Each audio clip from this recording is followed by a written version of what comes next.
vamos a comenzar. A ver, fíjate que estuve revisando Guarda esta en la la planeación que tenía del curso, ¿no? Y les dije, ¿no? Creo que esto de o sea, sí tenemos que ver la Guerra Fría, evidentemente. Pero creo que estaría mejor que comenzáramos como a acercarnos, uno, a los temas que van más allá de la existencia de dos bloques. Creo que eso lo tienen más claro, ¿no? A las formas quizás en las que se expresan los conflictos, ¿no? Por eso la semana pasada, aunque no estaba planeado para que fuera la semana pasada, pero bueno, pues ya nos adelantamos, ¿no? Vimos los procesos de descolonización, más como un proceso separado, pero paralelo a la Guerra Fría, ¿no? Eh, Porque si no, parece que todo el tiempo, si no, ya sé, ¿no? Parezco merolico, ¿no? Diciendo siempre, es que cuando los rusos y los soviéticos y los estadounidenses se enfrentaron y qué sé qué, ¿no? Cualquiera de ustedes diría, profe, podemos ver Rocky 4 y ya, ¿no? Bueno, y sí, podrían haber hecho Rocky 4 y sería como ver resumen ejecutivo de qué es la Guerra Fría vista por los estadounidenses, ¿no? Está más difícil ver la visión soviética porque hay poco material de la Unión Soviética que llegó a América, pero bueno. Eso por una parte. Eh, por la otra, entonces creo que conviene comenzar como a tematizar, o sea, ir aterrizando en temas específicos, ¿no? Cómo se ve esta rivalidad entre Estados Unidos y la Unión Soviética. Eh, y con eso, no, pues, darle como profundidad a la materia, pues no, también siento que estamos como patinando sobre lo mismo. Bueno, en ese sentido es que hoy nos toca hablar sobre el papel de la ONU. A ver, cuando lleguen a cuarto, ¿no? Igual van a tener una clase de organismos internacionales y van a ver con detalle, digamos, la, la estructura y la función de la organización y, o sea, es decir, digamos, el contenido temático de qué es la ONU, ¿no? Que ahora para esta clase nos interesa solo en la medida en la que nos ayude a explicar eso que tiene que ver con la Guerra Fría, ¿no? Si no, eh, sería confundir una clase con la otra. Bueno, en este punto, ¿no? Conviene preguntarles un par de cosas, ¿no? Bueno, a ver, ¿qué tanto saben qué saben de la ONU? ¿Qué es eso? ¿Les ha tocado ver algo? ¿Nada? ¿Quién sabe, profe?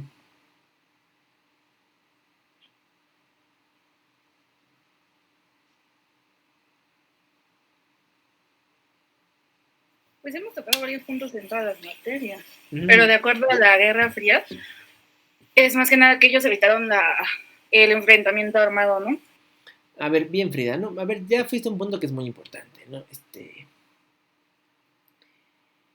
Lo dijimos de clase hace como dos clases, ¿no? No hubo un tratado de paz entre las potencias aliadas y el eje. Hubo tratados separados con algunos países, los países más chicos, ¿no? Italia, Finlandia, por ejemplo, tuvieron un tratado de paz. Hubo un tratado con Japón y hasta les dije, el tratado de paz con Alemania no fue un tratado de paz, de hecho fue en realidad el tratado con el cual Francia, Reino Unido, eh, todavía la Unión Soviética, pero todavía existía, y Estados Unidos aceptaron la unificación alemana, el 4+2. Pues, no hay un tratado de paz, lo que es muy raro, ¿no? En las guerras europeas en general concluían de ese modo. O sea, las guerras son un asunto formal, es decir, hay una declaratoria de guerra de uno a otro, de alguna manera, eh, hay un conflicto, las hostilidades, y luego hay un cese al fuego y un tratado de paz. Y la Segunda Guerra Mundial no tiene un tratado de paz, lo que sí tiene es la creación de este organismo que, pues, tiene como uno de sus propósitos, pero no es el único, ¿no? Generar eh, un mundo más seguro. Así se llamaba un informe del secretario general de la ONU en el 2003. Pero bueno, me adelanto mucho, ¿no? Quedémonos en la Guerra Fría. Tienen exacto, ahí tienen una tarea. Ahora, hay muchísimas críticas a la ONU, ¿no? Todas las que ustedes quieran. Además, de hecho, hasta podemos hacer un catálogo. ¿Qué críticas han escuchado al papel de la ONU? A ver, eso está bueno. ¿Sirve o no sirve? ¿Ustedes sirven?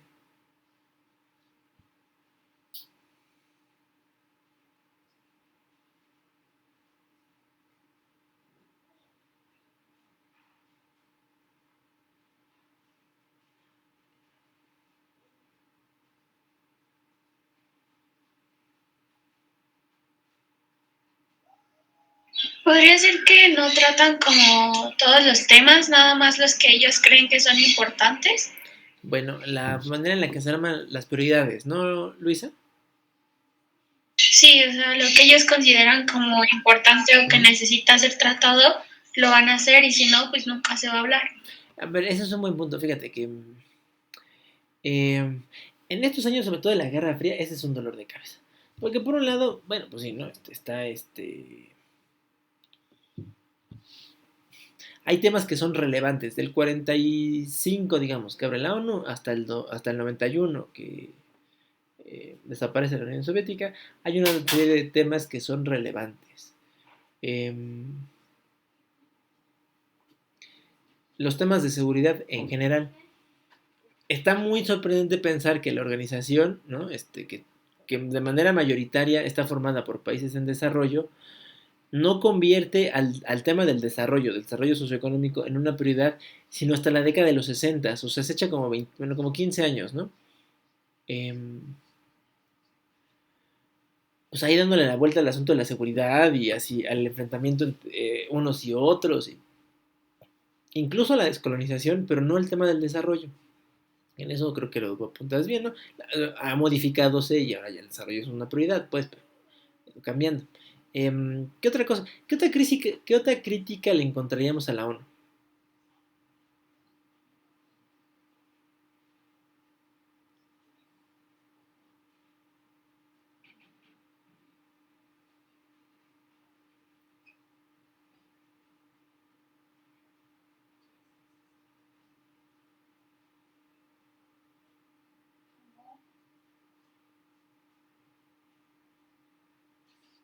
¿Nadie? ¿Nadie nada?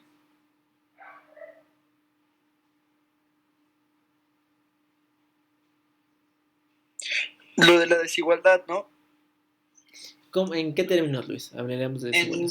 O sea, en términos de todo, en desigualdad, en que la ONU a veces no abarca todo lo que realmente debería de ocupar. Porque si se supone que son Naciones Unidas, pues ve países en las que no hay la misma igualdad que otros países. Claro. Y creo que la ONU es quien debería de meter las manos ahí.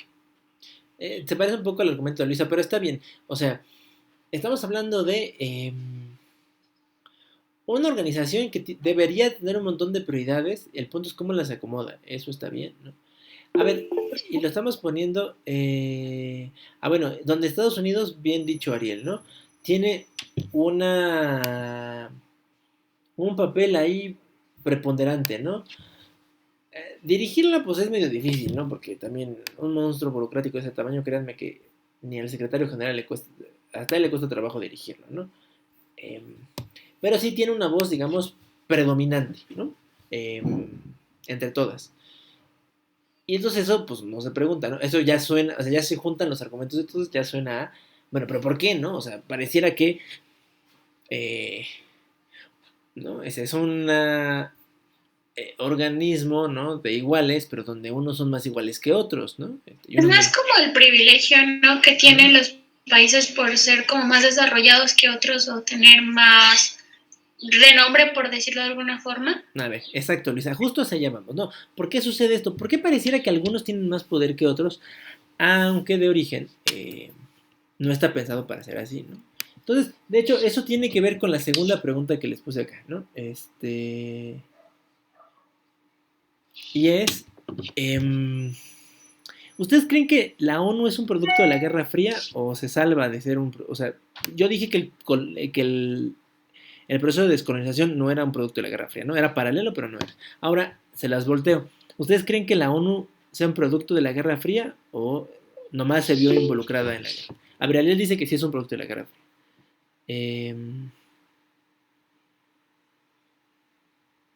¿Y los demás qué piensan?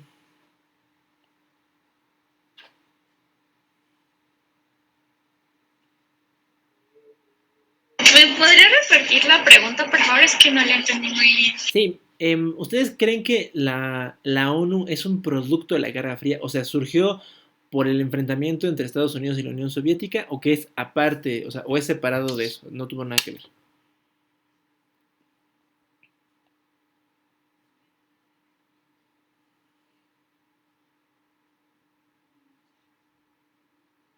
Aparte, ¿no? Porque la Guerra Fría fue después. Podría ser, ¿no? A ver, claro, a ver, si lo ponemos en términos de temporalidad, claro, pues la ONU empezó sus funciones el 24 de octubre del 45 y la Guerra Fría, dependiendo a quién le pregunten, comenzó entre los años 46 y 48.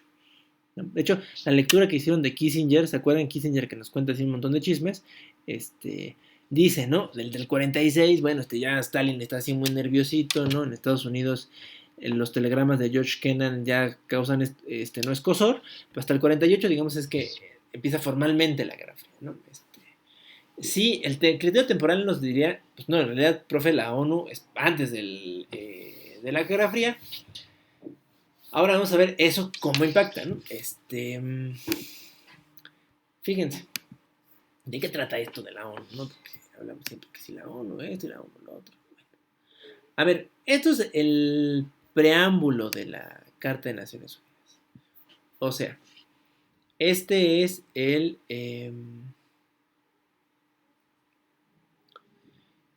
listado de para qué creamos esta organización, ¿no? A ver, ¿quién de ustedes quiere leer?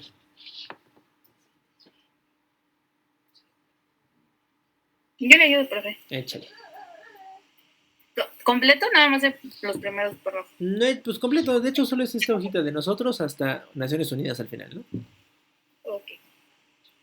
Nosotros los pueblos de las Naciones Unidas resueltos a preservar a las generaciones venideras del flagelo de la guerra que 2 veces durante nuestra vida ha infligido a la humanidad sufrimientos indecibles, a reafirmar la fe en los derechos fundamentales del hombre, en la dignidad y el valor de la persona humana, en la igualdad de derechos de hombres y mujeres y de las naciones grandes y pequeñas, a crear condiciones bajo las cuales puedan mantener la justicia y el respeto a las obligaciones emanadas de los tratados y de otras fuentes del derecho internacional, a promover el progreso social y a elevar el nivel de vida dentro de un concepto más amplio de la libertad, y con tales finalidades, a practicar la tolerancia y a convivir en paz como buenos vecinos, a unir nuestras fuerzas para el mantenimiento de la paz y la seguridad internacionales, a asegurar, mediante la aceptación de principios y la adopción de métodos, que no se usará la fuerza armada sino en servicio del interés común, y a emplear un mecanismo internacional para promover el progreso económico y social de todos los pueblos. Hemos decidido unir nuestros esfuerzos para realizar estos designios. Por lo tanto, nuestros respectivos gobiernos, por medio de representantes reunidos en la ciudad de San Francisco que han exhibido sus plenos poderes, encontrados en buena y debida forma, han convenido en la presente Carta de las Naciones Unidas, y por este acto establecen una organización internacional que se denominará las Naciones Unidas. Muy bien, muchas gracias. A ver, vamos a ver. Leyendo esto, este es el preámbulo, ¿no? O sea, esto es lo que dice antes del comienzo, digamos, del texto de la Carta de Naciones Unidas, ¿no? Que es este tratado que crea el organismo. Este texto se redactó a principios del año 45, ¿no? Aquí no hay guerra fría, se supone. Entonces, si ustedes leen esto, entonces, ¿qué hace la ONU? Si solo leyeran esto, ¿qué hace? ¿A qué se dedica?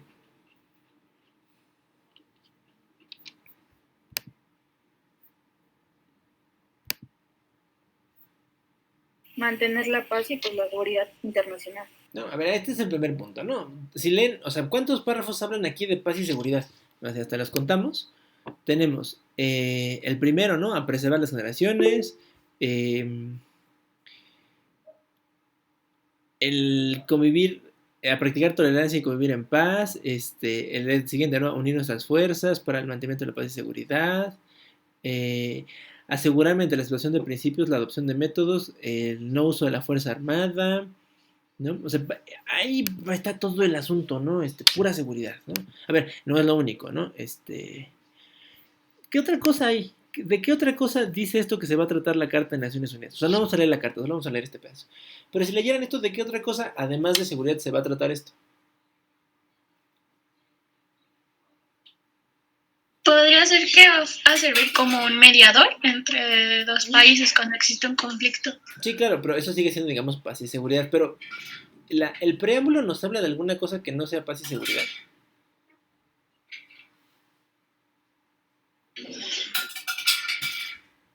¿De las guerras? Pero pues guerra es también paz y seguridad, ¿no? O sea, bueno, claro, a ver, hay que entender que paz y seguridad es la agenda internacional. De hecho, así se llama el punto en la agenda de Naciones Unidas.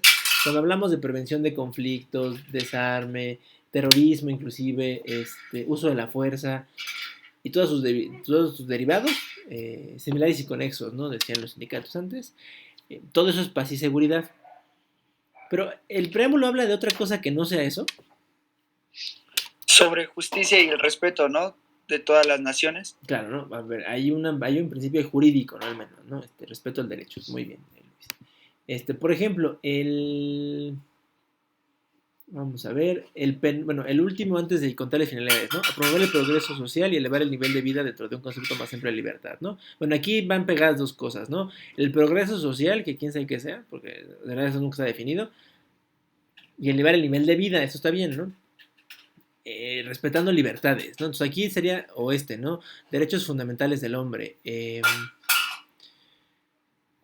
Ampliar un mecanismo internacional para promover el progreso económico social de los pueblos. Bueno, fíjense, si se dan cuenta, ahí aparecen como pinceladas, ¿no? Porque el acento está puesto bien en el tema de la seguridad. Los otros dos, hoy Naciones Unidas reconoce que tiene tres pilares. Paz y seguridad es uno, se ve por qué, ¿no? O sea, el preámbulo básicamente habla de paz y seguridad. El segundo pilar de la organización es el desarrollo económico y social, que aparece ahí, ¿no? Un poquito. Y el tercero es el de la promoción y protección de los derechos humanos, que está creo que nomás como en dos parrafitos, en un párrafo y medio, ¿no? Porque hay uno que habla del progreso social y libertad es como, lo último es, digamos, derechos humanos, ¿no? Pero hay uno que sí específico habla de derechos fundamentales. A ver, ¿ya estaban ahí los temas? Pues sí, ¿no? Pero si uno lee el preámbulo, de inmediato se entiende que el acento está puesto en paz y seguridad, ¿no? ¿Por qué? Bueno, a ver, entonces aquí es donde les digo que vamos a ver qué tanto es la Segunda Guerra Mundial y qué tanto es la Guerra Fría. O sea, cuando redactan el texto, claro que están pensando en la Segunda Guerra Mundial. De hecho, el primer párrafo que leyeron, ¿qué dice, no? Preservar a las generaciones venideras del flagelo de la guerra que 2 veces durante nuestra vida ha infligido a la humanidad. Es que imagínense, o sea, imagínense que sí hubo una generación en este planeta de personas que cuando tenían 15, 20 años los enlistaron para ir a la Primera Guerra Mundial y luego 20 años después, cuando tenían 35 años, 40, les tocó ver el inicio de la Segunda Guerra Mundial. O sea, está medio, no, es muy fuerte, ¿no? Imaginarse eso, afortunadamente creo que esta es una cosa que no hemos repetido y yo espero que en el periodo de vida de ustedes no pasa ninguna barbaridad de ese tamaño, ¿no? Porque claro, el nivel de violencia que experimenta esta gente, ¿no? Que escribe la carta es tal que claro que lo que ellos menos quieren es otra guerra. Por eso está el acento puesto en paz y seguridad. Ahora, lo que vamos a ver es que el acento en paz y seguridad generó complicaciones posteriores, ¿no? En términos de la Guerra Fría. Porque al poner el acento en esos temas, claro, terminando la Guerra Mundial, bueno, terminando la Segunda Guerra tiene sentido porque lo que ya no queremos es repetir una tercera, ¿no? O sea, digamos, los negociadores de este documento y los países detrás de ellos querían evitar es que tuviéramos una tercera guerra mundial a los siguientes 20 años, ¿no? O sea, que no fuera como una cadenita ya, ¿no? De en el 14, en 39 y a lo mejor en 25, en el 64 hubiera otra, ¿no? Tuviéramos un respiro, ¿no? Bueno, no hemos tenido, ¿no? No hemos tenido ningún conflicto de ese tamaño. Ahora, aunque no hayamos tenido un conflicto como la Segunda Guerra Mundial, ¿el mundo ha estado en paz en los últimos 70 y tantos años de existencia de la ONU?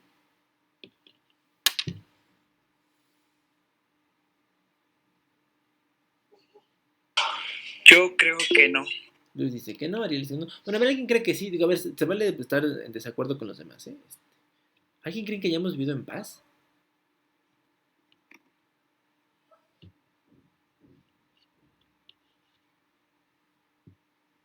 Bueno, el silencio es mi respuesta en realidad. Pues no, parece que no. Ahora, por eso el tema no se llama la paz mundial, ¿no? Porque si paz mundial, digo, perdónenme, suena como Miss Universo, ¿no? Diciendo, ¿y usted qué desea para la humanidad? Yo deseo la paz mundial. No, a ver, no es la paz mundial esa, así, digamos, imaginaria, un día todos vamos a vivir en paz, ¿no? No. El tema se llama paz y seguridad internacional, porque entonces aquí es donde aquí es donde la Guerra Fría digamos, le metió la mano, les digo, ustedes dijeron bien, la ONU se creó previo a la Guerra Fría, ¿no? En el contexto del fin de la Segunda Guerra Mundial, ¿no? De hecho, el documento que creó la ONU se negoció antes de derrotar a Hitler, así para verlo muy clarito, ¿no? Estados Unidos, Reino Unido, Francia, China y la Unión Soviética se pusieron de acuerdo con el documento en el año 44 a finales. O sea, Hitler todavía está lejos de ser derrotado. O sea, todavía los alemanes están dando batalla. Digo, ya les cuesta trabajo, pero les está costando batalla, ¿no? Y Japón sigue en el Pacífico más dominante, suficientemente dominante como a Estados Unidos le cuesta trabajo. Y aún así ya están redactando el proyecto de la ONU. La conferencia que aprueba, bueno, la conferencia de San Francisco que por aquí dice, ¿no? No, la conferencia de San Francisco es donde se reúnen para negociar la carta de la ONU. El documento que preparan los 5 grandes, ¿no? O sea, la Unión Soviética, Estados Unidos, Reino Unido, Francia y China, es el documento de Dumbarton Oaks, que es una finca a las afueras de Washington. Bueno, el punto es, todo eso está ahí puesto en, digamos, de manera previa, ¿no? O sea, no había Guerra Fría todavía. Pero el asunto de que la carta empiece diciendo, vamos a hablar de la paz y la seguridad, no, ¿se acuerdan lo que decía Morgenthau? A ver, ¿se acuerdan de su primera lectura? Bueno, la segunda lectura, ¿no? ¿Qué decía Morgenthau de la paz? ¿La paz es alcanzable o es un sueño?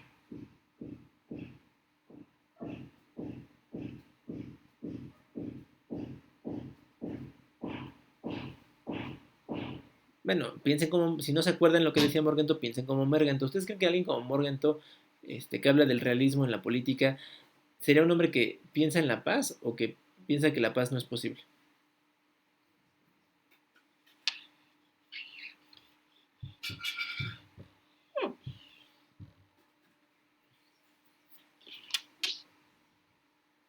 Sí, Ariel, tal cual, no es un sueño. De hecho, no lo dice con esas palabras, pero Morgenthau sí dice, la paz es un ideal que un día vamos a alcanzar. Así, un día.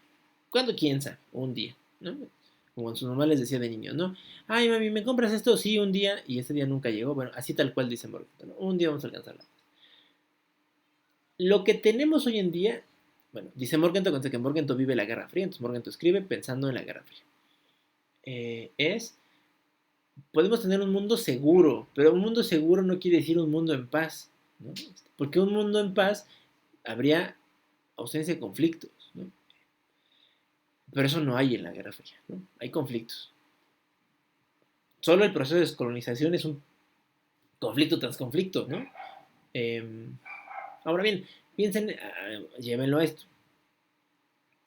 Un mundo más seguro, ¿qué querrá decir? ¿Cuál será la diferencia entre un mundo seguro y un mundo en paz? Piénsenlo en su vida cotidiana, ¿eh? O sea, piensen, o sea, que su colonia esté en paz o que su colonia esté segura. ¿Son lo mismo?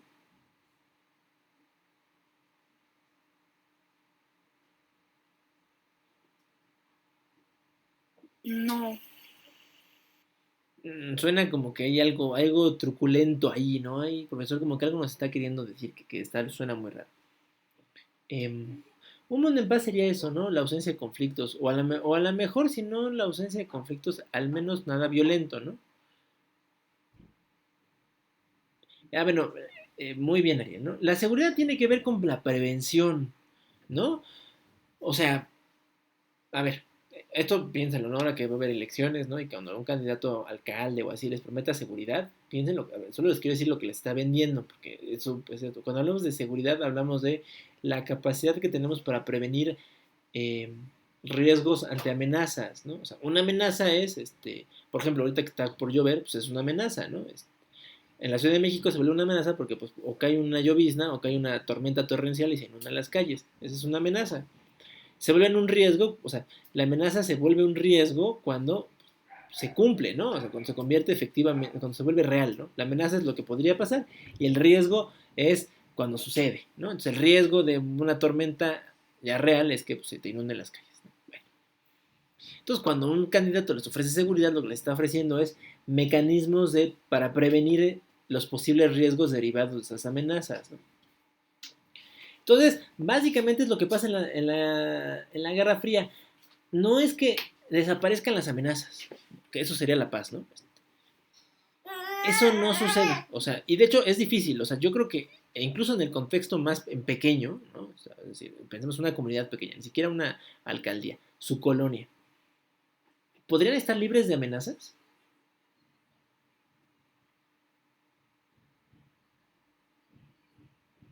En nuestra misma colonia. Sí, en tu misma colonia, ¿crees que podrías vivir en una colonia con cero amenazas?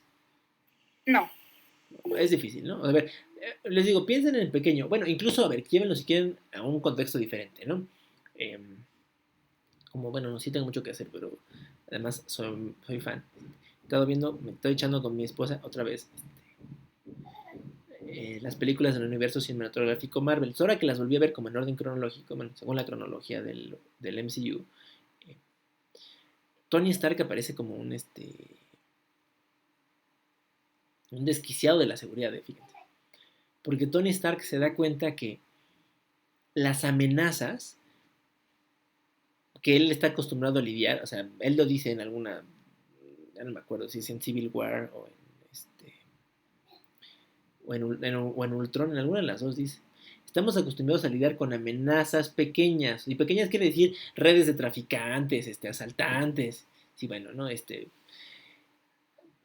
Pero vimos una amenaza mayor en la batalla de Nueva York, ¿no? Nos llegan los extraterrestres en una latera, o sea, Tony está traumadito, ¿no? Eso, le hace falta terapia. Entonces dice, unas amenazas de tal tamaño que no sabemos qué hacer, ¿no? Entonces, no, acuérdense lo que dice Tony, ¿no?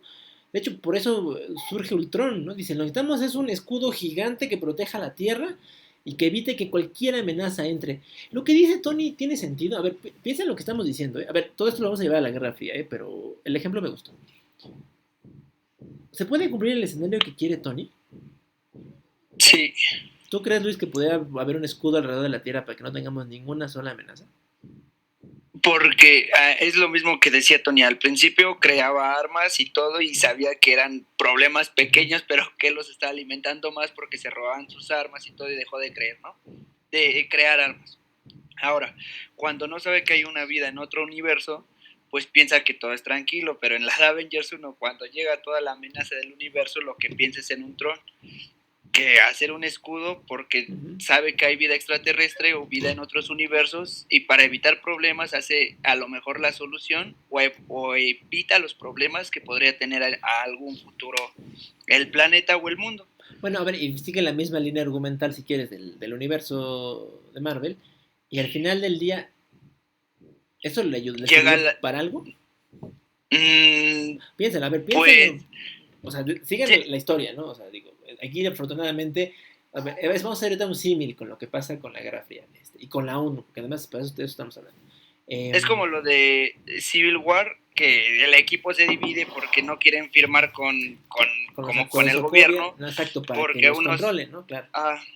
Pero a ver, el punto es, las amenazas, o sea, con que si pensemos que Ultron no se vuelve loco y no descubre que la humanidad es el problema, ¿no? De hecho, Ultron no es malo, Ultron es frío. Ultron se da cuenta que es más fácil acabar con la vida con los humanos y preservar la Tierra que tratar de proteger a los humanos, porque pues, el problema son los humanos. O sea, la lógica de Ultron es muy fría, ¿no? Ultron sería un perfecto estudiante de Morgenthau, Morgenthau eso dice, ¿no? Bueno, pues la violencia es necesaria. Bueno, no es que sea necesaria, es que aquí está la violencia, no podemos negarla, ¿no? Morgenthau y Ultron son muy realistas, ¿no? O sea, no son idealistas de, ay, pero el derecho, no, aquí no hay derecho, ¿no? Ultron no es así, ¿no? Es tajante. El punto es, y hacia allá voy, ¿no? Por eso les preguntaba lo de su colonia. Digo, quizá me brinqué a esto, pero está bueno, porque además genera debate, ¿no? El punto con las amenazas, ¿no? O sea, un realista real, o sea, ¿no? O sea como Morgenthau, o como cualquiera otro, tendría que reconocer que las amenazas no desaparecen. Piensen en su colonia. O sea, a ver, Luis, ¿cuál es la amenaza más grande de tu colonia? Pues podría ser los asaltos. Órale, entonces, mañana una redada increíble y detienen a todos los asaltantes que operan en tu colonia. ¿Eso va a terminar con las amenazas para tu colonia? No, porque no es la única amenaza que tenga la Ciudad de México. No, pensemos, O sea, pensemos en tu colonia en chiquito, ¿no? en mi colonia, pues no sería la única amenaza. Puede que no sean amenazas de la sociedad, sino que sean amenazas ambientales. Bueno, O ya, sea, muy bien. hay que checar eso porque puede que pongas muchos policías en cada calle, 10 policías en cada calle y evitas tantos asaltos, ¿no? Claro, pero Pero... ¿y luego qué tal la corrupción, por ejemplo, ¿no? Que sería también exactamente. Vendría otro problema si ponen policías y por algún caso llega la corrupción. Ajá, y O si destapan las coladeras y la gente sigue tirando basura y se vuelve a inundar y según es un problema del gobierno que nosotros provocamos. es un problema igual, ¿no? O sea, entre que los ciudadanos no son limpios y el gobierno desasolva, o sea, es una mala combinación, ¿no? Sin duda. Bueno, esto que estamos viendo en pequeño o en el MCU, como quieran, este es en realidad la gran aportación, lo voy a decir, pero no es una aportación, ¿no? Es, digamos, la reflexión que está detrás de qué hacemos con la ONU en la Guerra Fría. O sea, la guerra, es cierto, lo que ustedes dijeron, ¿no? La ONU es una cosa que se crea por el fin de la Segunda Guerra Mundial. No tendría nada que ver, solo que con ese instrumento que ya está ahí, es un poco, si quieren, como Ultron, ¿no? Es el Ultron que se crea al final de la Segunda Guerra Mundial. O sea, es como el escudo, ¿no? Para prevenir de las siguientes amenazas. Eh, Sus mismos desarrolladores se dan cuenta que en realidad es que no, o sea, no hay capacidad para destruir todas las amenazas o neutralizarlas, ¿no? Bueno, los que no les gusta el mundo de superhéroes, hay una película, la trama es interesante, la película es más o menos. Minority Report de Tom Cruise. Es un mundo donde la inteligencia artificial puede predecir quién va a cometer un crimen. Entonces, la trama de esa película es que hay un cuerpo de élite que se encarga de detener a los futuros delincuentes. O sea, o sea, es decir, ¿no? Pensemos, ¿no? Alberto, pues ahorita tiene un buen trabajo y todo, pero esta inteligencia artificial sabe que en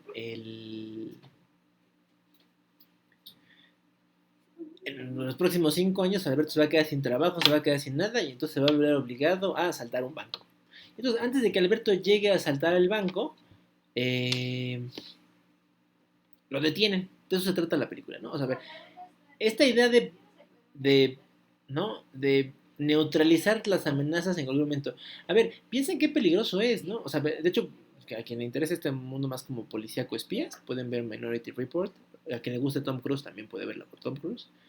Y esa es la trama. Es un gran, o sea, el planteamiento es muy fuerte, ¿no? No, la de Minor es que no les quiero adelantar, bueno, les adelanto una parte de la trama. Tom Cruise es el dirigente de este cuerpo de élite que se llama así, Minority Report. Y la misión, digamos, con la que empieza la trama es, lo tienen que detener y matar a él. Porque él en el futuro va a cometer un crimen, pero él no lo puede creer, ¿no? O sea, él se da cuenta que en ese mundo en el que él ha creído, lo va a destruir. Bueno, más o menos eso pasa con las Naciones Unidas, ¿eh? O sea, a ver, tenemos un mecanismo que es capaz de, más o menos, ¿no? Hacer frente a las amenazas. No es que las pueda todas, pero una vez que lo logre, si se nos vuelve contra nosotros mismos, a ver, es muy político, es muy serio, ¿no? Ahora, digo, estuvo buena la reflexión, ¿no? Peliculera, comiquera, si quieren. Pero vamos a ver, les digo, no es una clase de la ONU, no es una clase de la ONU de cómo funciona la ONU. Vamos a tomar algunos aspectos para hablar de la Guerra Fría. Esto, digamos, es en resumen ejecutivo todo lo que es la ONU. Entonces piensen todos véanlo con calma, ¿no? Si quieren les doy suma donde ustedes quieran, ¿no? Vean a detalle todo lo que hay. No se preocupen, van a tener su clase de ONU, pero no, de organismos, en algún momento van a tener que ver esto. Pero bueno, pues tienen la mano metida en todo, ¿no? Lo mismo en ciencia y tecnología, desarrollo económico, bancos, ¿qué más tenemos? Consolidación de la paz, energía atómica, comercio, armas químicas, o sea, es decir,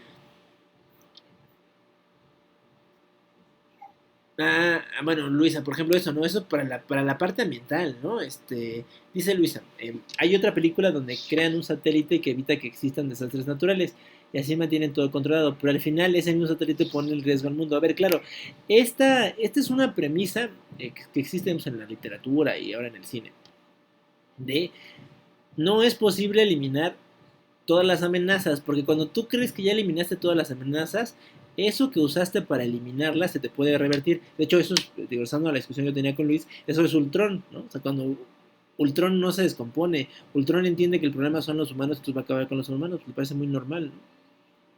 Bueno, se les está revirtiendo, ¿no? No hay, y pues el único dispositivo, bueno, pues es ahí. La salida de visión a mí no me parece tan buena, pero bueno, a ver, quiero que piensen en esto, ¿no? Entonces crean un mecanismo enorme, la ONU, ¿no? Que se puede meter en lo que sea. Y entonces, ya en la Guerra Fría, dices, bueno, ajá, ¿y qué hacemos con el monstruo, no? Bueno.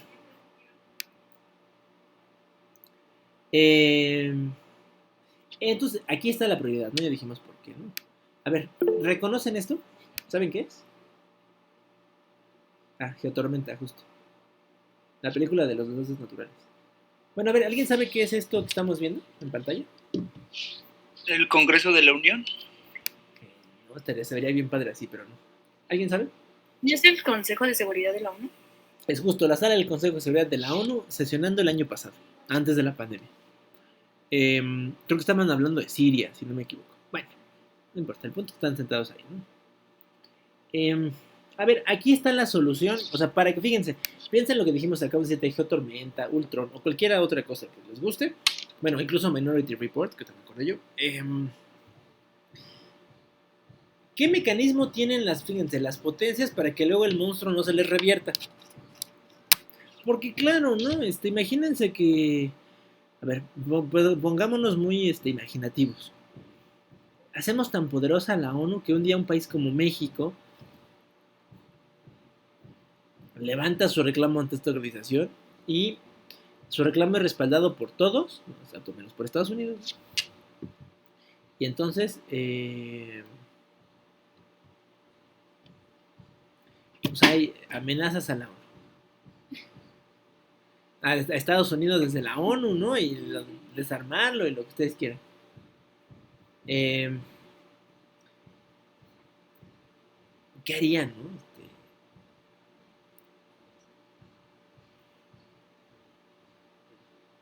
¿Qué mundo tan extraño sería ese, no? Si eso pudiera pasar. Claro, eso no pasa. Pero eso no pasa justo por estos señores tantos en este espacio.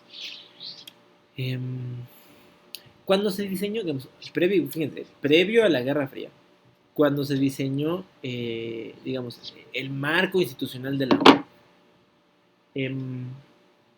los próximos vencedores, les digo que todavía ni siquiera habían ganado la guerra, se dieron cuenta que el gran problema de la antecesora a la ONU, la Sociedad de Naciones, era que las grandes potencias se veían, digamos, minimizadas o se diluían en el conjunto de todos los países.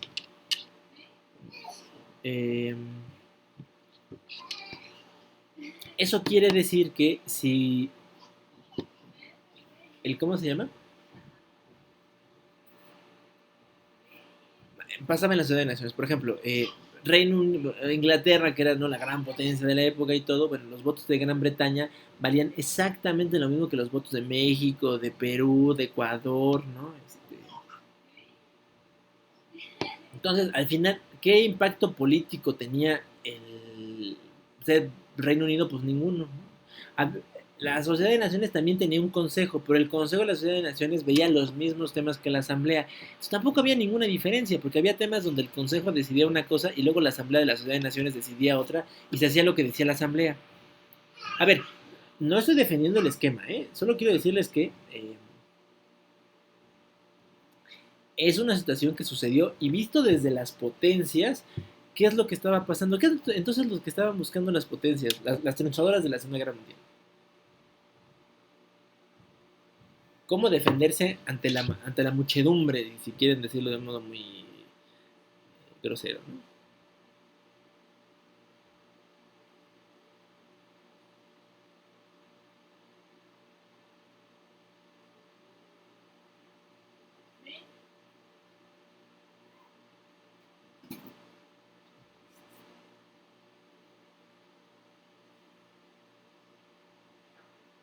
¿Qué están buscando entonces estos señores? Estados Unidos, la Unión Soviética, Francia, Reino Unido o China. ¿Qué están buscando entonces si no, si lo allá falló que las potencias no tenían ningún lugar especial? Entonces, ¿qué buscan?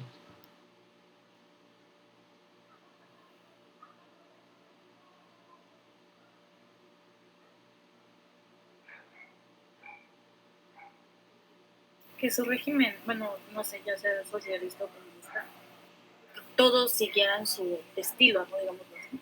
Claro, pero además fíjate, no solo eso, Frida. O sea, que eso es lo mismo, no sé, que predomine mi bloque y no el del vecino, ¿no? O sea, si soy la Unión Soviética, que predomine lo socialista y no lo capitalista, y viceversa, si soy Estados Unidos, ¿no? Bueno, y además un mecanismo de manera tal que me permita hacer una diferencia fundamental en la toma de decisiones. O sea, lo que estos cinco piden es, si ya ganamos la guerra, bueno, pues si vamos a ganar la guerra, claro, la ganamos. Queremos un espacio donde las decisiones las tomemos nosotros. Oiga, pero aquí fíjense lo que dice la carta, ¿no? De hecho, ese es solo el preámbulo. El capítulo 1 de la carta sí habla de que está inspirado en principios democráticos. Pero pues si cinco pueden decidir por encima de hoy 194, ¿eso es democrático?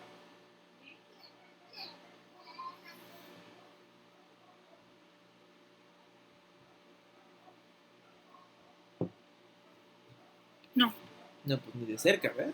Bueno, pero no les importa ser democráticos o no. Yo les dije alguna vez, ¿no? El bloque, la vez que vemos los bloques, el bloque capitalistas presume los principios democráticos, pero no necesariamente son los más demócratas, ¿eh? Aquí hay un buen ejemplo, ¿no? Ni Estados Unidos, ni Francia, ni Reino Unido están buscando ser uno entre iguales, y eso es democracia, ¿eh? La democracia es donde uno es igual a todos. O sea, no hay privilegios para nadie, ¿no? Y entonces estos dicen, bueno, sí, pero ya ganamos la guerra y damos algo especial, ¿no? Y ese algo especial es eso. De hecho, por eso les puse la foto de la sala del consejo. Un espacio donde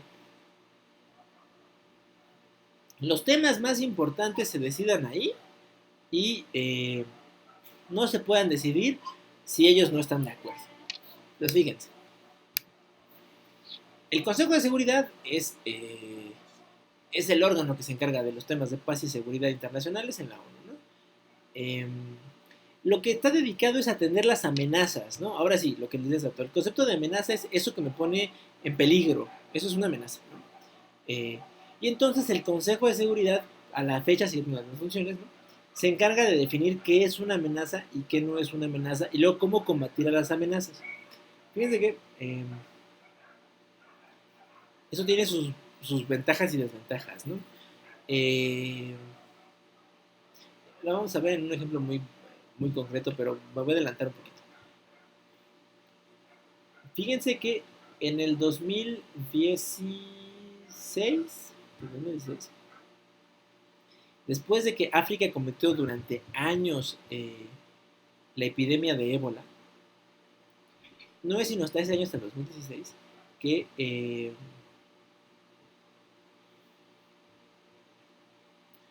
el Consejo de Seguridad, digamos, presenta un texto, una resolución del Consejo de Seguridad, ¿no? Que declara que la epidemia de ébola en África es una amenaza a la paz y la seguridad internacional, o sea, después de que el ébola surgió como por ahí del 90-92. Y entonces pide que todos los estados dediquen lo que está a su alcance, ¿no? Recursos técnicos, financieros, materiales, para hacerle frente a esto y respaldar a los países africanos. Eso pasó en 2016 y en 2018 por fin pudo decretarse, ¿no? Digamos, el cese de la epidemia de ébola en África. ¿Creen que tuvo que ver?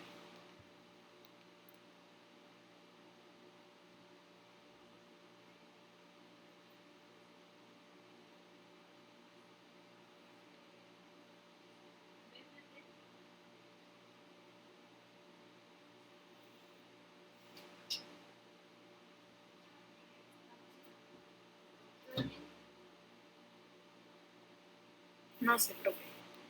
Pero así, especulen si quieren, que para eso tenemos esta clase. O sea, hasta antes, fíjense, el primer brote, el brote de los 90 apareció como en el 92, eso sí me acuerdo. Y debió cesar como por ahí del 2000. O sea, como durante 8 años, de manera recurrente la enfermedad, digamos, estuvo recorriendo varios países de África. Y cesó de manera casi natural, ¿no? El segundo brote apareció a finales de 2014, principios de 2015, ¿no? El Consejo de Seguridad por fin se ocupó del tema en el 16 y en el 18 se paró. ¿Creen entonces que sí tuvo algo que ver o fue mera casualidad?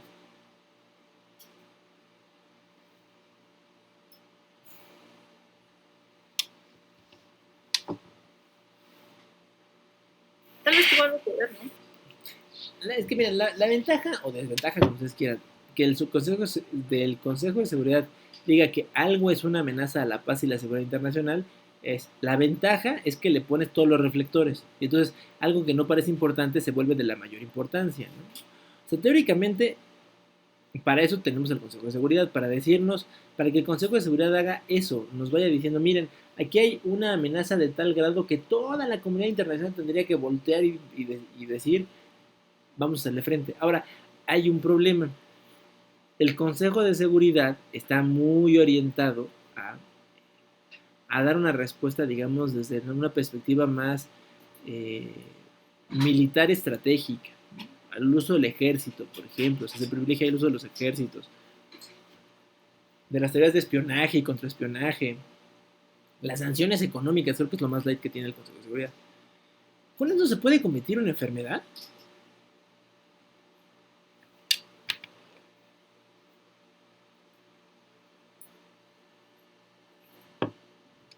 ¿Alguien cree que con eso se puede combatir al ébola?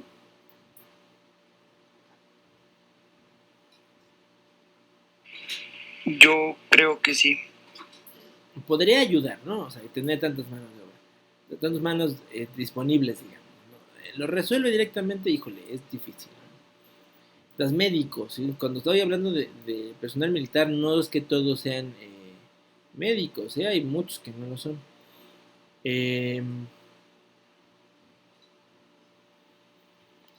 Es un problema. En estos términos, ¿hasta dónde la agenda de seguridad, ahora sí seguridad, ¿no? O sea, si la agenda de seguridad es la prioridad siempre, ¿hasta dónde entonces deberíamos de meterle cosas que no sean seguridad, como las enfermedades, ¿no? Bueno, a ver, nos inventamos un término, la bioseguridad,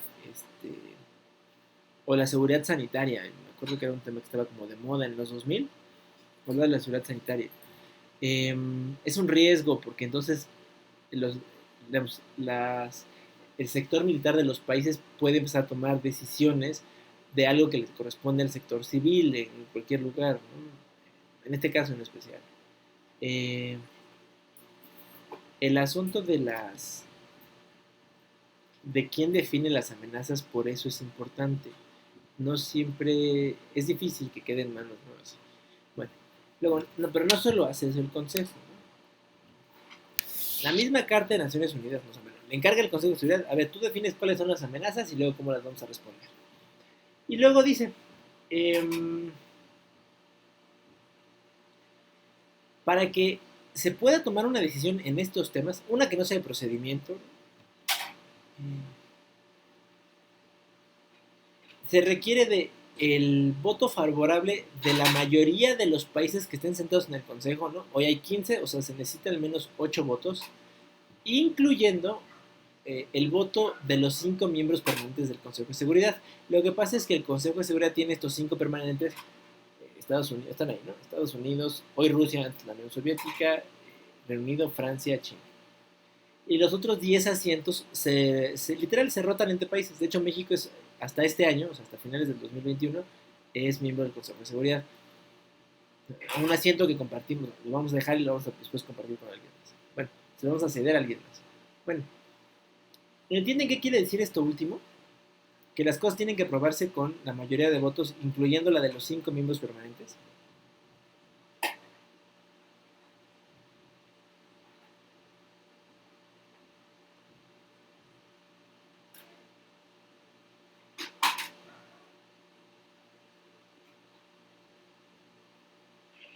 ¿Cuál fue su pregunta?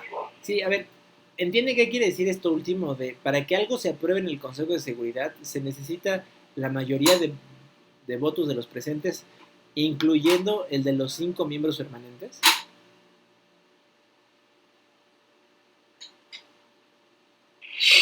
Bueno, pues sí lo entendí, porque es lo que estaba hablando hace rato, de que no hay tanta democracia en ese sentido, porque a fuerzas tienen que estar los 5, porque si no están, no puede que proceda cualquier amenaza.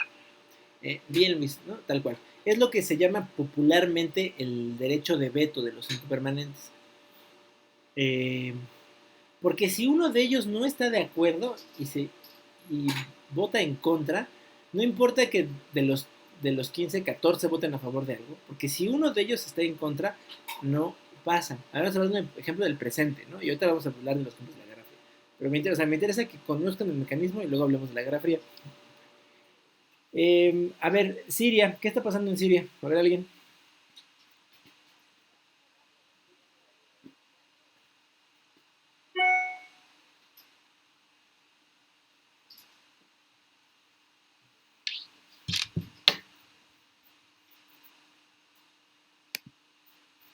Nadie sabe qué está pasando en Siria. Que quieren derrocar a su presidente, ¿no? Justo. Y muchos están quedando, bueno, muchos están perdiendo sus casas y bueno, es lo que he visto y pues, o sea, según iba a ser una manifestación pacífica, pero al final pues no fue fácil. Digo, Frida lo contó en 3 frases que está muy bien. Básicamente es una guerra civil, ¿no? Que comenzó con protestas para deshacernos del actual presidente Bashar al-Assad. Protestas que comenzaron en el 2014, a fin de los años llevamos. Y esas protestas devinieron en una guerra civil que no tiene para cuándo terminarse. A ver, esto es se ha hecho muy complicada la gestión, además de la crisis en Siria, por, digamos, 2 temas igual de importantes, creo yo. Uno, lo que acaba de decir Frida, ¿no? Ha sido un conflicto tan destructivo que muchas personas perdieron el lugar donde vivían. Y no solo que se les cayó la casa, a ver, que quiero que entiendan que no, porque cualquier día que la vuelvan a levantar, bueno, no. El punto es que las condiciones de vida son tan malas por la destrucción de todo por la guerra que no queda donde vivir. O sea, lo que quiero que no es como aquí en México cuando el sismo, ahora en el 17, que se cayeron algunos departamentos o que tiraron otros, ¿no? Por riesgo de que se cayeran. Eso no es o sea, eso es lo menos, ¿no? Porque claro, pues, mucha gente lo que hizo fue irse a vivir a otro lugar en la misma ciudad, ¿no? Con los parientes, ¿no? A rentar a otra zona, ¿no? O sea, eso, digamos, eso es todavía más o menos aceptable. Lo que pasó en Siria es que todo se destruyó. O sea, es como si la Ciudad de México hubiera perdido como el 80% de la infraestructura. O sea, no solo las casas, las líneas del metro, el servicio de agua, el servicio eléctrico, todo se hubiera colapsado. ¿Ustedes se quedarían a vivir en una ciudad así?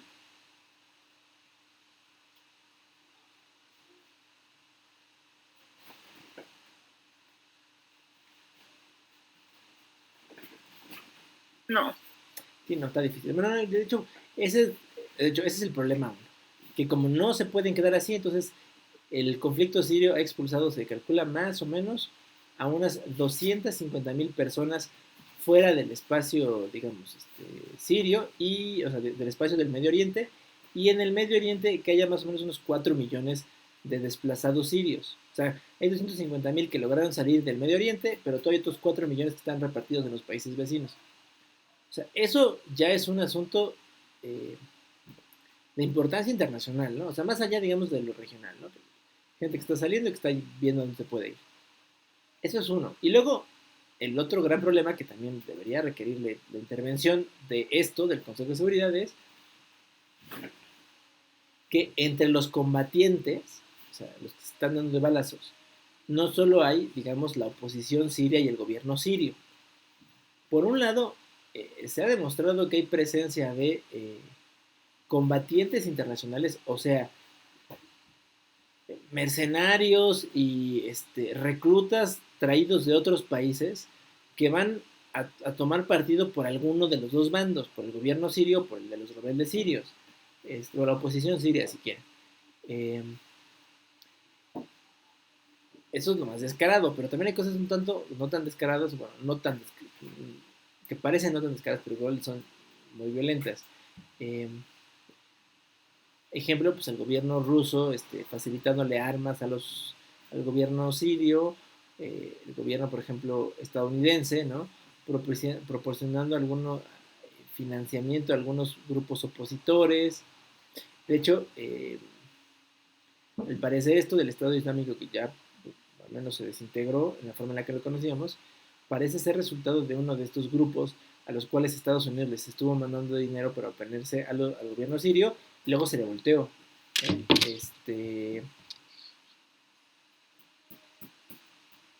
El... Bueno, ¿entienden por qué es una amenaza a la seguridad internacional? ¿Por qué debería ser una amenaza a la seguridad internacional, no? ¿O alguien duda de que esto sea una amenaza a la seguridad internacional?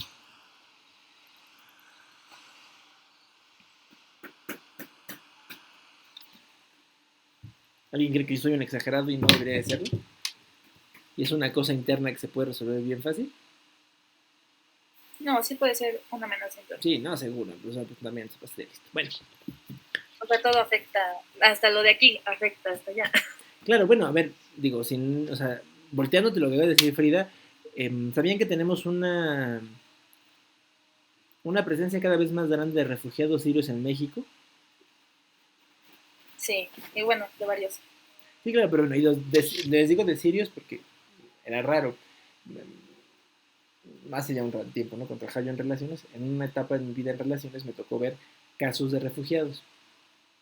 Les juro que, de hecho, de Medio Oriente, de donde llegaban era de Irak, por lo mismo, por el conflicto, ¿no? La relación estadounidense, ¿no? Estuve viendo casos de refugiados del 2008 al 2013 más o menos. Y lo que abundaban más bien eran centroamericanos, ¿no? Haitianos. Y de pronto aparecían ahí uno que otro iraquí. Si tenemos unos 3 iraquíes al año eran muchos. Hoy se calcula que están llegando más o menos como entre unos 500 y 600 sirios. Ustedes dirán, ay profesor, pero son 500, 600. Pues sí, pero ¿cómo le hacen para llegar hasta este lado, no? Digo, o sea, uno ve las imágenes de las barcas, ¿no? Que tratan de llegar a Europa y se pregunta, bueno, si a Europa apenas si pueden llegar, ¿cómo le hacen para llegar a México? Y bueno, pues la desestabilidad de la región por el asunto de los combatientes internacionales, pues es serio porque el día menos pensado, de hecho, ha pasado varias veces y yo creo que la gente ha sido muy cuerda, ¿no? Por ejemplo, Turquía ha derribado aviones rusos que estaban apoyando al gobierno sirio. El gobierno sirio ha derribado aviones estadounidenses que estaban respaldando a la oposición siria. Total que es un caos, ¿no? Es un caos porque pues, todos esos son motivos para que un país le declare la guerra a otro. Nos debería preocupar, ¿no? Ahora, ¿cuál es el gran problema? ¿Alguien de ustedes sabe si la ONU ha buscado meterse al conflicto sirio? Hay una acción del Consejo de Seguridad. ¿Ustedes creen que sí o que no? Aunque no sepan, ¿creen que sí o creen que no?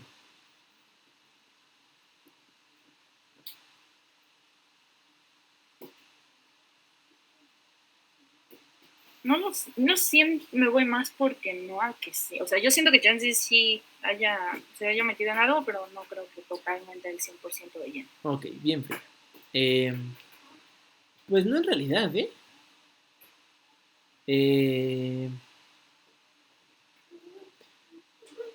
Y no por algo que vamos a ver que pasa justo en la Guerra Fría, ¿no?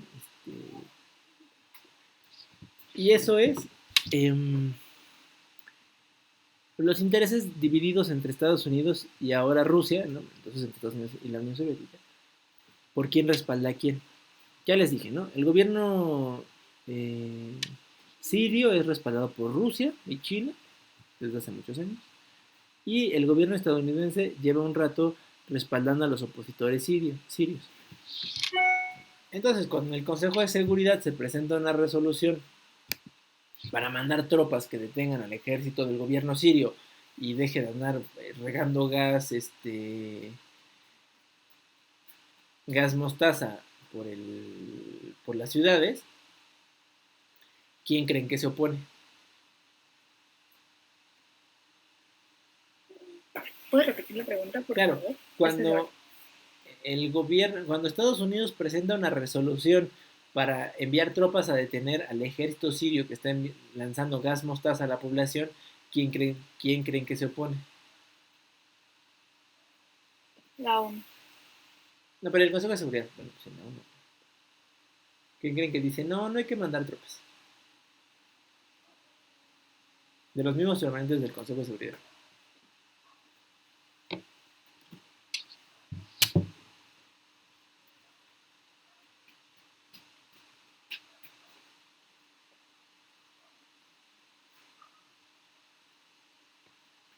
¿O creen que los 5 permanentes estén de acuerdo en que detener a Bashar al-Assad? Los miembros no permanentes. No, porque estos ni nos pelan. Bueno, no, sí nos pelan. Es una cosa que luego me están grabando y me lo va a reclamar. No, mira, fíjense, cuando es así, como Rusia es muy cercano al gobierno sirio, Rusia es la que se opone y dice, no, pero es que miren, hay que considerar otras cosas y no pasa la resolución. Y viceversa, cuando Rusia presenta una resolución para desarmar a los opositores y ponerle fin a la guerra civil, el primero que se opone es Estados Unidos, porque dice, no, porque si les quitamos las armas, el gobierno de Bashar al-Assad los va a masacrar. ¿No? Entonces, eso lo que ha generado después de, fíjense, 2014, ¿no? 7 años de conflicto, es una parálisis del Consejo de Seguridad. El Consejo de Seguridad se ha visto imposibilitado para tomar alguna decisión sobre el tema de Siria. Y es importante, ¿no? No estamos hablando de un asunto menor. Y no se ponen de acuerdo, no es que se pongan de acuerdo, más bien tienen intereses diferentes y entonces así actúan. Bueno, esto que les estoy contando era el pan nuestro de cada día en la Guerra Fría. O sea, a ver, digamos que a la...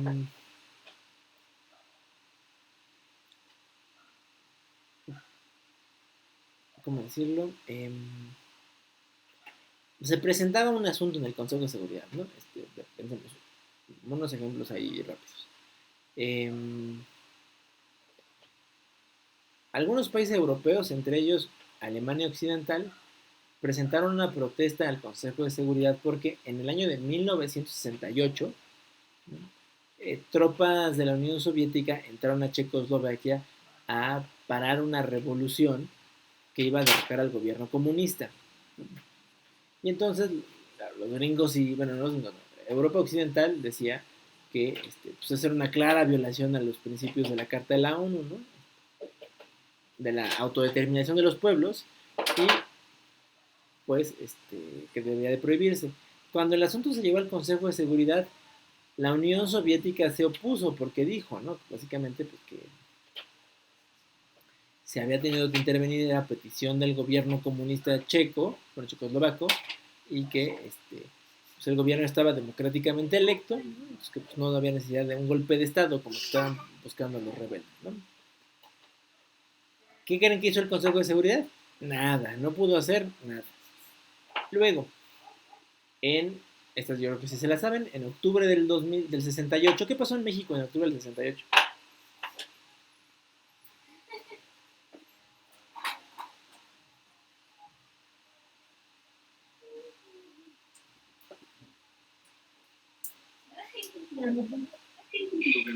Fue lo de Díaz Ordaz, ¿no?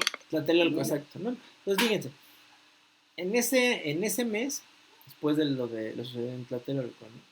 A pesar de que la prensa internacional tuvo poco acceso, los pocos periodistas que reportaron, uno de ellos era un periodista húngaro que reportó a su país. Hungría entonces era un país de la órbita comunista.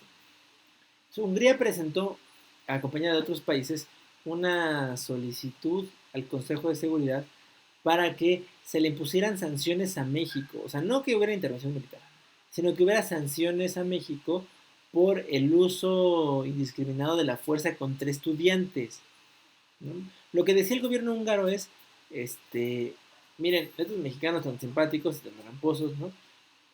Como tuvieron miedo de una revolución socialista a plenas Olimpiadas, pues básicamente fueron ahí a reprimir estudiantes, ¿no? Y que eso mostraba la peor cara del capitalismo salvaje y cómo, ¿no? Que se volteaba contra los jóvenes estudiantes, quién sabe qué, ¿no? Bueno, un discurso ahí muy inflamado. Y conclusión,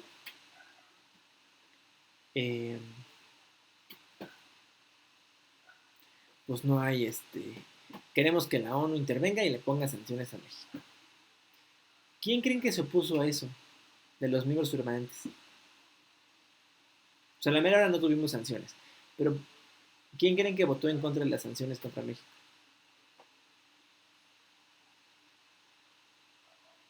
¿Estados Unidos? Sí, justamente. Estados Unidos dijo que un proyecto de esa naturaleza era violatorio del principio de autodeterminación de los pueblos. Nada más fíjense quién lo está diciendo, ¿no? Esto parece de veras. Y que por eso, pues nada, ¿no? En vez de sanciones, pues que había que hablar con México y respaldar a su presidente porque estaba peleando contra el avance del comunismo internacional y no sé cuánta historia otra vez, ¿no?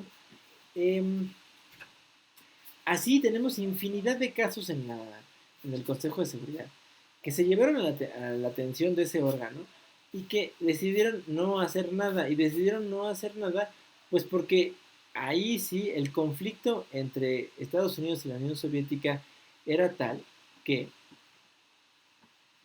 impedía la toma de decisiones. ¿No? Entonces, este es un Consejo de Seguridad que pues tiene que, el de la Guerra Fría, que funciona un poco como a modo, ¿eh? A ver si sí, a ver si no, a ver si se puede, a ver si no se puede. Algunos autores hablan de que es un Consejo de Seguridad paralizado, pero ahorita vamos a ver qué tan paralizado. Bueno, esto, digamos, ¿en qué trabajaron entonces, no? En el tema de prevención de conflictos no hubo algunos ejercicios, pocos en realidad si se compara con lo que pasa después de la Guerra Fría, y sobre todo en el mecanismo de desarme, o sea, en generar acuerdos entre los poseedores de armas para que renuncien a usar esas armas o las destruyan.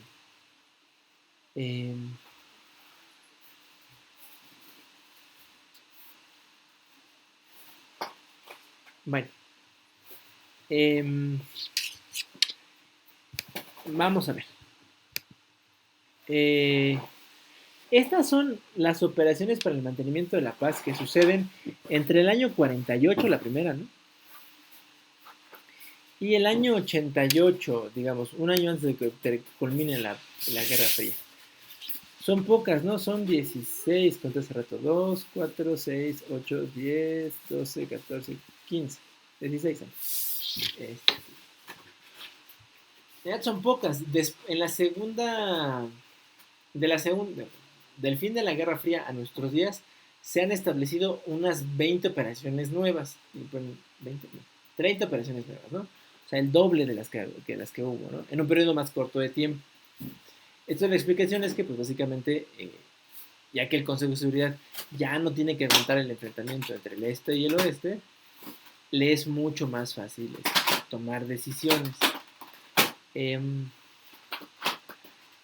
Vamos a ver.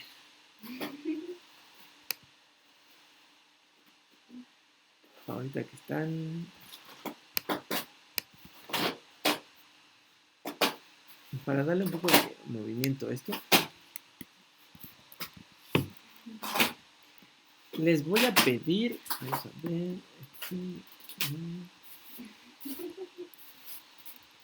Habemos 9 ahorita, ¿no?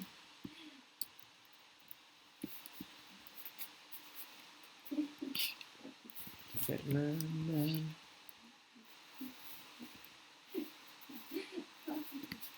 Leslie. Zulín.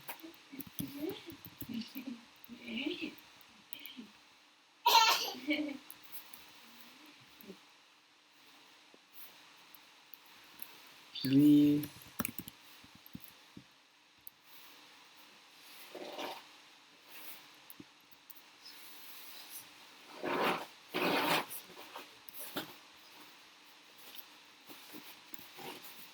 Jenny.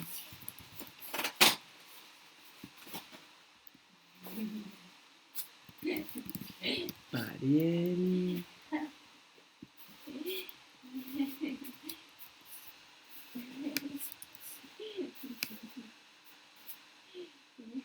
Elizabeth.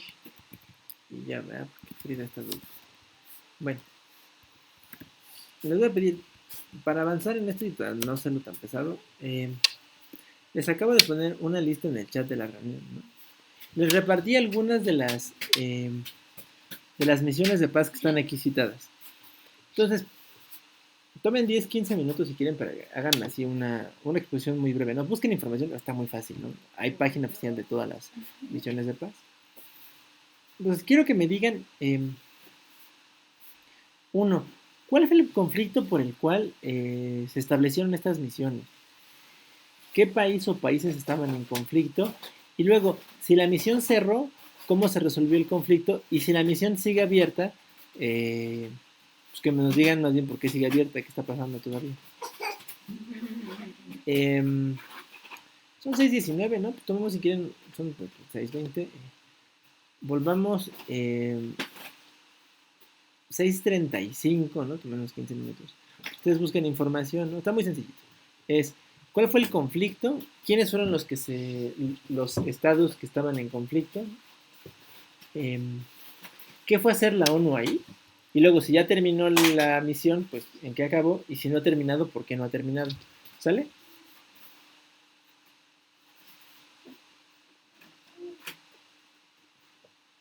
Supongo que sí, su silencio, ¿no? Entonces, volvemos 6:35.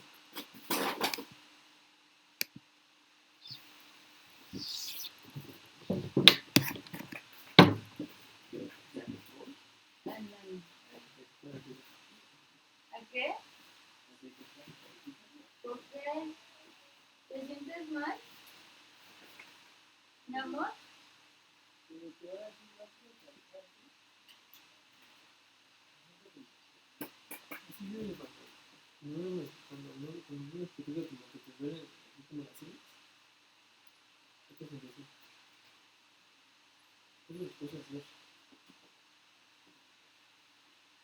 Ponle pausa si quieres.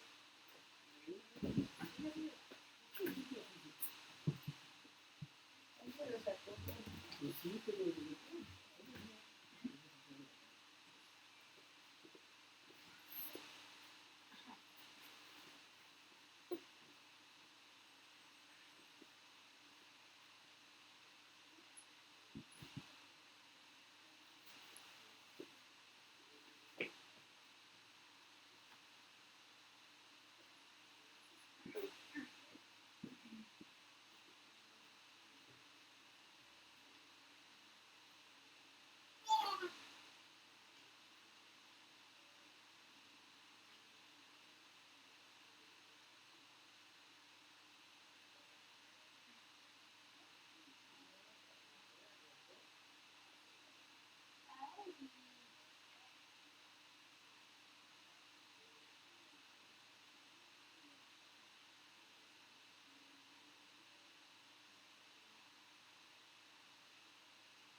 Queriendo ser todo.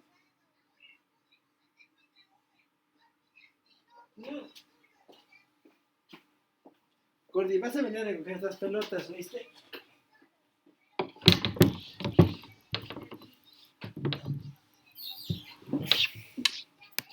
A ver, ahora sí, vamos de vuelta. Entonces, Frida, ¿lista?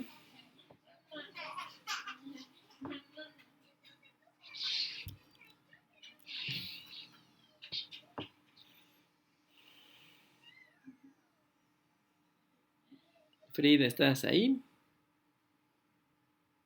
Maestro, perdón. No te preocupes. Es que empezó a llover y estaba cerrando mi ventana. Sí, está como el agüita, así que se viene. ¿Qué es la UNSTO? La UNSTO es la Organización de las Naciones Unidas para la Vigilancia de la Tregua. Perfecto. ¿En qué conflicto o quiénes estaban en conflicto y por el cual se desplegó la UNSTO? Israel y los árabes, porque Israel, no, más bien los árabes se mostraron como, se pusieron hostiles como a la idea de un estado judío separado de Israel y pues empezó la guerra y por eso se creó la UNSTO para que mantuviera la paz y estuviera constantemente supervisando el alto fuego en Oriente Medio. Perfecto. Entonces, ¿quiere decir que la UNSTO ya terminó o sigue vigente? No, sigue vigente. Hasta la fecha, digamos, bueno, antes eran menos, ¿no? Hasta me mencionó como después de la Guerra Fría, aumentó y todo eso, pero si la situación actual, pues nada más hay más personas trabajando por las misiones del mantenimiento de la paz. Ok, perfecto. No, o sea, la UNSTO es la misión de paz más longeva. O sea, literal, ha habido generaciones que han trabajado en la UNSTO. ¿No? Se desplegó, bien dijo Frida, en el año 48, cuando los países árabes se rebelaron, bueno, no se rebelaron, le declararon la guerra al naciente Estado de Israel y la verdad es que les fue muy mal. Israel les dio una paliza a los árabes. Entonces, desde entonces está ahí vigilando la tregua. O sea, a ver, está muy interesante. Hay una tregua en Medio Oriente, no hay un tratado de paz. O sea, no creo que solo Egipto e Israel han firmado la paz entre ellos. Los demás siguen en guerra. Una tregua solo quiere decir que hicimos una pausa en lo que. Bien, a ver, ¿y por qué crees que tu misión sí la hayan aprobado en el Consejo de Seguridad dividido entre Estados Unidos y la Unión Soviética? ¿No les importaban los árabes y los judíos? ¿Tú qué crees? ¿Cómo? O sea, dijimos que un problema en la Guerra Fría es que Estados Unidos y la Unión Soviética se peleaban por saber qué cosas se aprobaban y qué cosas no. ¿No? ¿Por qué crees que la misión de paz, la UNSTO, sí la hayan aprobado?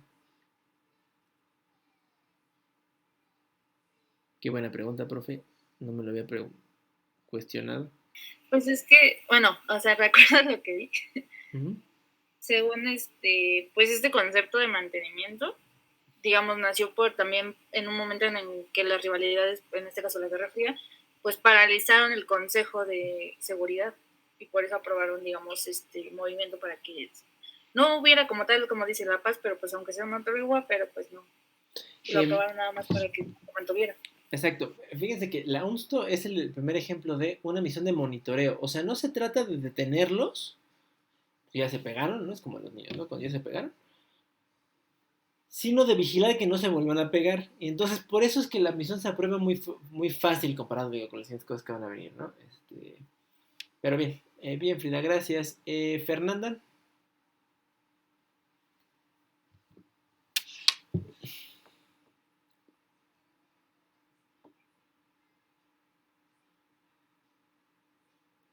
Fernanda, ¿andas por ahí?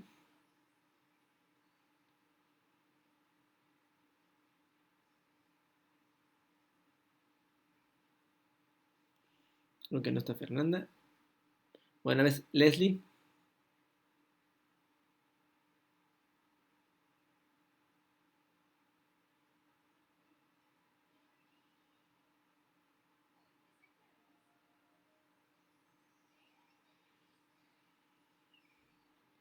Leslie. Yuhu.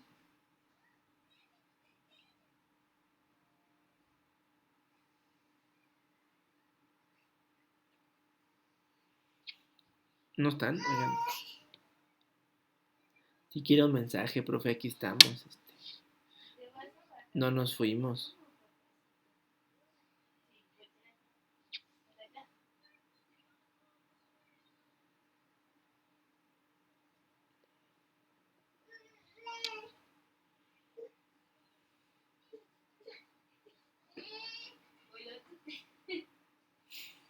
Tampoco, Leslie. Rayos, Bob Esponja. Zulim. Aquí estoy, profe. Perfecto, Zulim. Cuéntanos, ¿qué es la UNSF? Permíteme un momento. Es la Autoridad Ejecutiva Temporal de las Naciones Unidas. Ok, ¿dónde se despliega? También se denomina Fuerza de Seguridad de las Naciones Unidas en Nueva Guinea Occidental. Perfecto. Y a ver, ahora dinos dónde está Nueva Guinea Occidental. A ver, Nueva Guinea Occidental es el nombre de una cosa que ya no existe. ¿Eso dónde está ahorita? Sí. Bueno, de Nueva Guinea, ocupada por los Países Bajos. Ok. Recuérdanos el año, o sea, está aquí en la presentación, pero a ver, recuérdanos tú el año. ¿En qué año surge? Surge a partir de el 1 de octubre de 1962. ¿Y ya concluyó o sigue en operaciones? Sí, concluyó. Se disolvió el 1 de mayo de 1963. O sea, duró menos de un año. Sí, porque según era un fideicomiso especial de las Naciones Unidas sobre el territorio de Nueva Guinea Occidental, Okay. de los cuales se le transfería la soberanía a Indonesia. Perfecto, ahí está el asunto, ¿no? Exacto. Aquí el asunto es que más bien es una misión que sirve para supervisar la transición de una colonia. ¿Se acuerdan que vimos el movimiento de descolonización? Bueno, la Nueva Guinea Occidental era una de las muchas, bueno, era un pedazo de una de las muchas islas que Países Bajos controlaba, ¿no? En lo que hoy es Indonesia. Lo que terminó por suceder es que entre las muchas islas, los holandeses entregaron el control a Naciones Unidas de la isla con objeto de hacer una transición con Indonesia. Lo que pasa es que no se hablaban. Indonesia y Países Bajos tardaron mucho tiempo en restablecer relaciones. Fue una guerra de independencia muy violenta, ¿no? Entonces aquí lo que hubo fue básicamente un mecanismo de transición, ¿no? Fíjense, esto es más político que militar, ¿no? Pero bueno, se entiende por qué aquí hubieran aprobado, ¿no? Pues si ya habíamos dicho, ¿no? Las superpotencias en general se opusieron al mantenimiento de imperios coloniales y entonces desarmar uno, pues no es una cosa en la que sí estaban de acuerdo.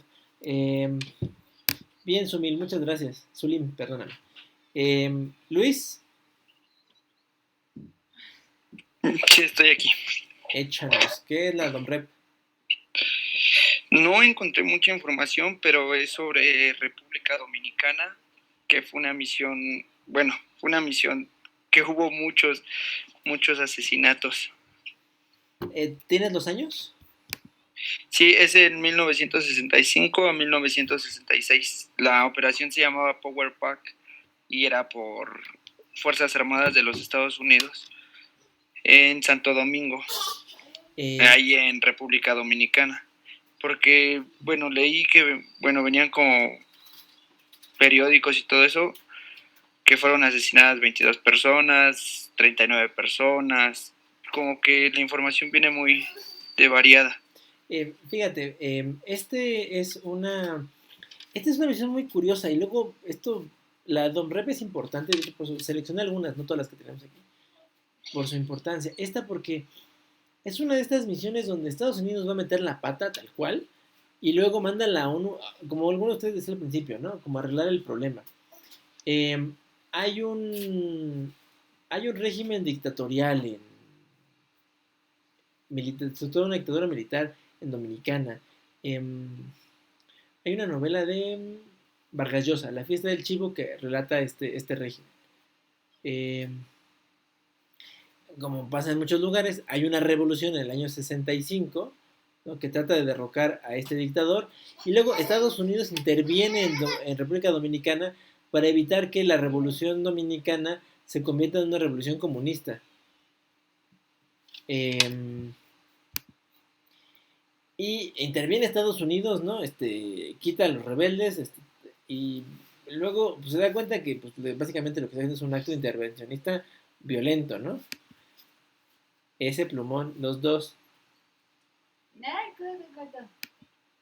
Em, Sí, o sea, en sí, Estados Unidos sí es como lo que dice, llegó a meter la pata y a hacer lo que ellos quisieron y mataron a muchas personas que eran inocentes, sí, que no tenían nada que ver y que sí, exactamente después, como haya dicho al principio, de que la ONU pues tenía que ir a arreglar el problema. exacto. Y entonces básicamente pues fue una misión. De hecho, fíjense, si se dan cuenta el nombre en inglés lo dice, ¿no? Es una misión del secretario general en Dominicana. O sea, no es una operación de paz en la forma de las demás, sino es una operación donde más bien el secretario general le envía a algunos representantes más bien políticos a que traten de estabilizar las cosas, ¿no? A que inviten a la autoridad electoral dominicana a que se convoquen nuevas elecciones y salir del mal paso, ¿no? Por eso no es muy larga, si se dan cuenta, es del 65 al 66, es menos de un año también. Y es esto, ¿no? Es venir a limpiar el desastre. Bueno, a ver, les digo que es así porque en, lo vamos a ver más adelante. Eso mismo pasa en Irak, después de la invasión estadounidense de 2003. Estados Unidos y Reino Unido invaden Irak sin ninguna autorización del Consejo de Seguridad, lo hacen por sus pistolas, así como en Dominicana. Y luego ya van al Consejo de Seguridad a decir, bueno, ¿en qué creen? Ya la regué. Ahora vayan y arreglen mi relajito, ¿no? Bueno, pero eso lo vamos a ver más adelante. Gracias, Luis. Jenny. ¿Se nos fue Jenny? Ay, qué lista muchacha. Bueno, no importa, porque está Ariel con nosotros. Ariel, cuéntanos, ¿qué es la UNIFIL? ¿Me escuchan? ¿Sí? Sí, ok. Bueno, la UNIFIL también es conocida como la FPNUL. Son las Fuerzas Provisional de las Naciones Unidas para el Líbano. Fue creado el 19 de marzo de 1979. Su principal misión fue la prevención de la paz y pues perdura actualmente. Fue por un acuerdo del Consejo de Seguridad de la ONU. Esto fue creado a raíz de que un ataque palestino el 11 de marzo del mismo año contra la población de Israel, el cual tuvo 38 civiles y 71 heridos judíos.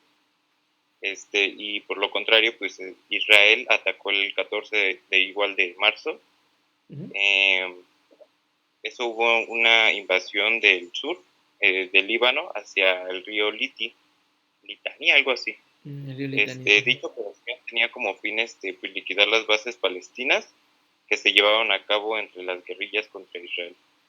Y pues eso fue lo que encontré. Bien, Ariel. Fíjate, este es un conflicto. A ver, ya teníamos una misión, ¿no? La UNSTO que nos había contado Frida, que era entre los países árabes e Israel. Luego resulta ser, ¿no?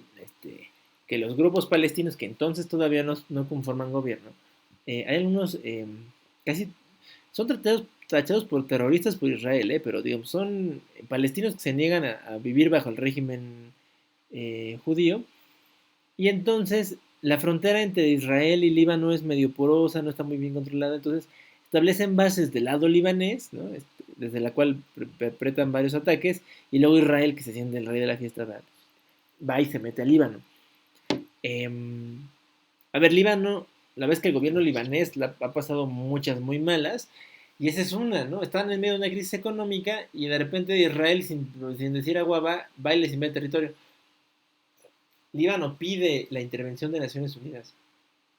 Y la verdad es que a pesar de los pesares, ¿no? Estados Unidos no puede hacer mucho para oponerse porque pues sí se da cuenta que aunque Israel es un niño consentido, pues sí se pasó un poco de listo, ¿no? A ver, en un caso así, fíjense que eso ha pasado muchas veces. De hecho, fíjense, la historia de México y Estados Unidos está llena de esas historias.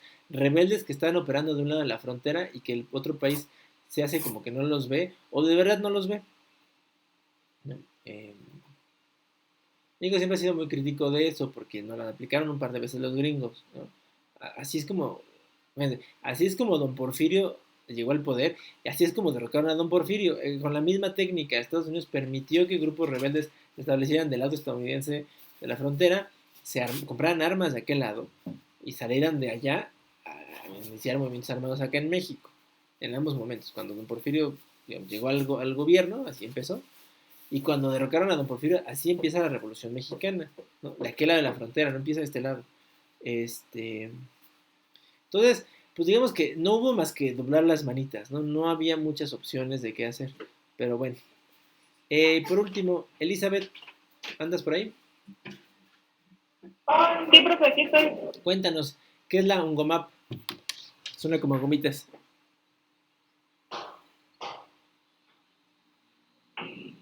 La UCLA es la misión de buenos oficios de las Naciones Unidas en Afganistán y Pakistán, Okay. que se estableció en mayo de 1988 durante la Guerra Soviética para ayudar a garantizar la aplicación de los acuerdos sobre el arreglo de la situación relacionada con Afganistán y las posibles violaciones de los acuerdos.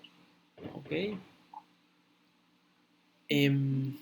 A ver, esta es una misión muy peculiar, ¿no? Sucede en un espacio que está muy cerca, digamos, del corazoncito de la Unión Soviética. Del corazoncito me quiero decir, está muy cerca de la frontera soviética, ¿no?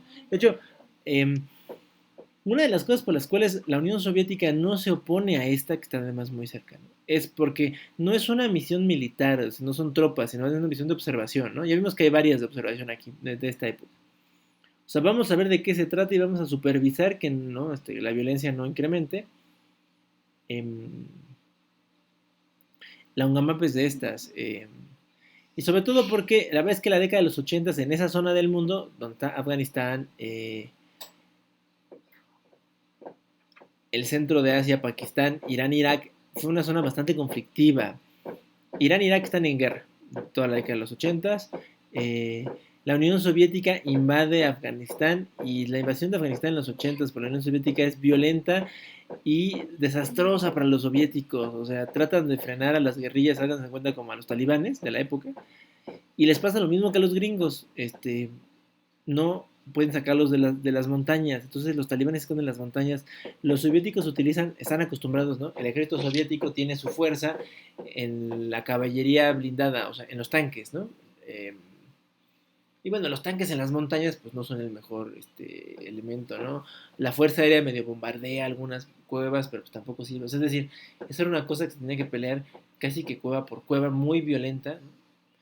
Un derivado de esta es que Pakistán aprovecha que la Unión Soviética invade Afganistán y trata de robar un poco de territorio. El gobierno afgano, que está metido en tantas broncas, ¿no? La verdad es que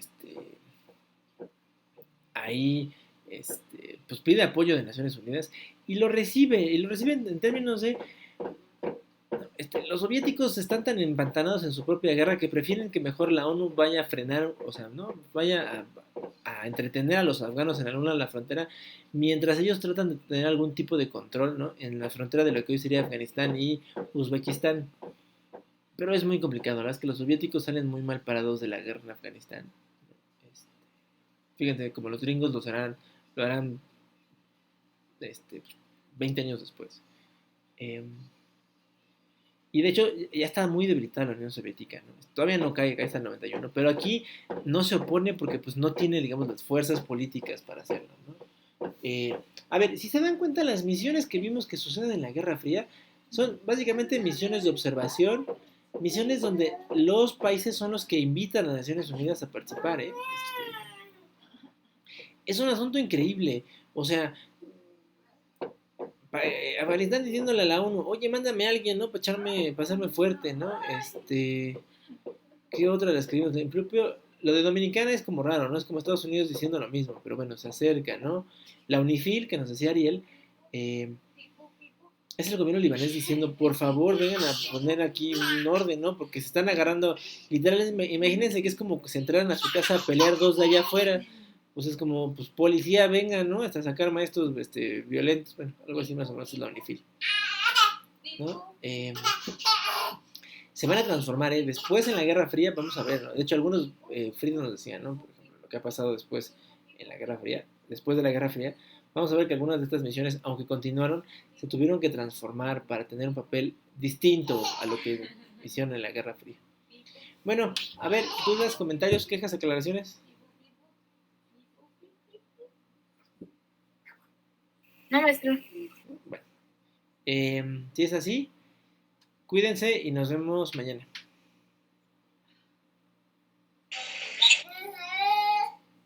Hasta luego. Hasta luego. Nos vemos. Gracias, profe. Hasta mañana.